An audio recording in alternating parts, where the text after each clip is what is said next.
Hello and welcome to Hamer Reviews. My name is Christopher Hamer, and today I'm reviewing a lens I was really excited about when I rented the Canon EOS R5, and that is the RF 85mm f1.2 L series USM DS Defocus Smoothing lens. Now, this is actually identical in its optical formula to the standard non-defocus smoothing version. I'm not sure why I'm saying standard to a 1.2 85mm, but here we are. The differences between those lenses are very subtle, and that is that this version has a graduated neutral density coating on two of the lens elements, which smooth out the outside rings of the bokeh balls at f1.2, f1.4, obviously 1.8, and then a little bit at f2, but then they become identical at 2.8 onwards. This means that this lens is best shot wide open. That is why you are spending so much money, and if you're not going to be, you certainly don't want the defocus smoothing version, and you probably might not want to get the 1.2 given the cost difference as well. If you do want those things, this is a seriously great lens to have. It is fairly heavy, obviously being a 1.2 85mm, but it's not outrageous when paired with the R5, and it's surprisingly well balanced. I actually thought that these lenses would be far more front heavy, but it really isn't, to be honest with you. It's actually a nice combination to use. If you are shooting at f1.2, you get beautiful, smooth, creamy bokeh in a way that I haven't seen before on any lens that I've used. It is astonishing what you can achieve with this lens, and I will not deny the fact that I probably do not have the level of skill required to get the best out of it. If you are, however, a portrait photographer, I severely doubt you're going to be disappointed by this particular piece of glass.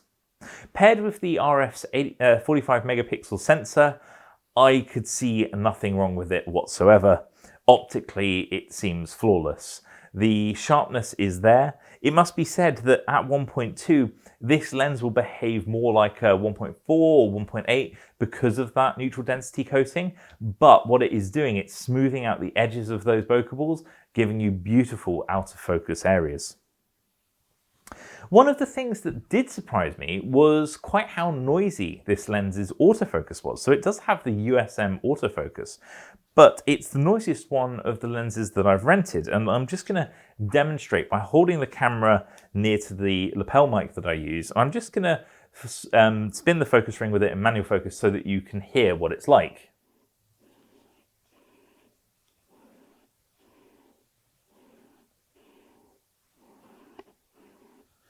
So other than sounding a little bit like a TARDIS, it's certainly on the noisiest side. And to demonstrate what I mean in terms of it being noticeably louder, if I mount the 24 to 70 on here, this is the latest RF mount version, of course, which I also am reviewing on my channel, so make sure to check that out. And subscribe if you haven't already, so you don't miss it. But if I put this in manual focus,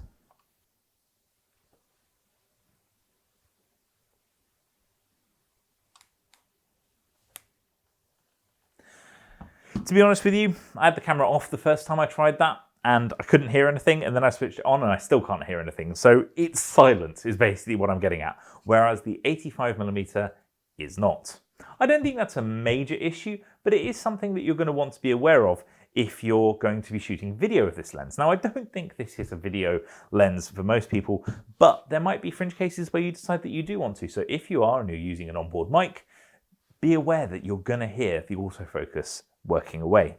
It also has Canon's implementation of the control ring, which is the ring at the front by the red L designator.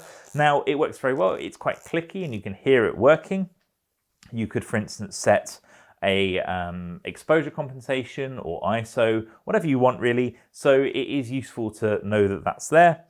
It works well, and I much prefer it at the front of the lens versus some of the ones that have it at the back. It also has a close focus distance of 85 centimeters, which is 2.8 feet for those of you that don't want metric, which is good as well. I think it's close enough focusing considering the size of the lens. You obviously have the autofocus manual switch on it, and you also have a focus limiter switch, which is quite interesting. You can limit this to 1.5 meters and further ahead. Though with the R5, the autofocus was incredible, and the autofocus in particular worked phenomenally well.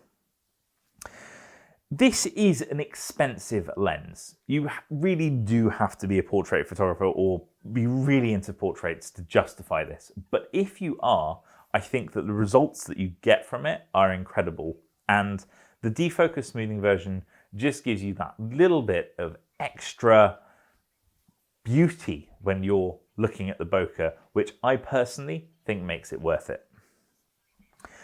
That being said, I don't think I would pick one up if I was an RF photographer, because I do not shoot enough portraits and I don't think I could justify the cost.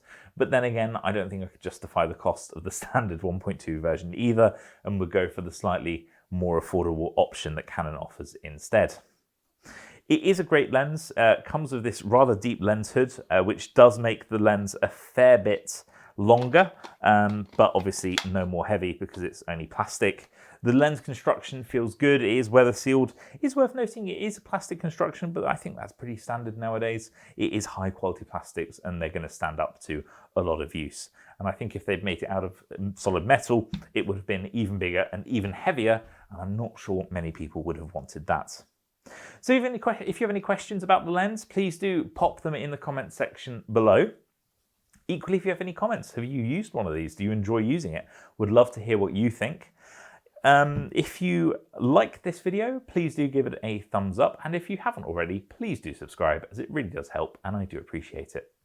Thank you very much for watching, and I hope I see you again next time. Goodbye.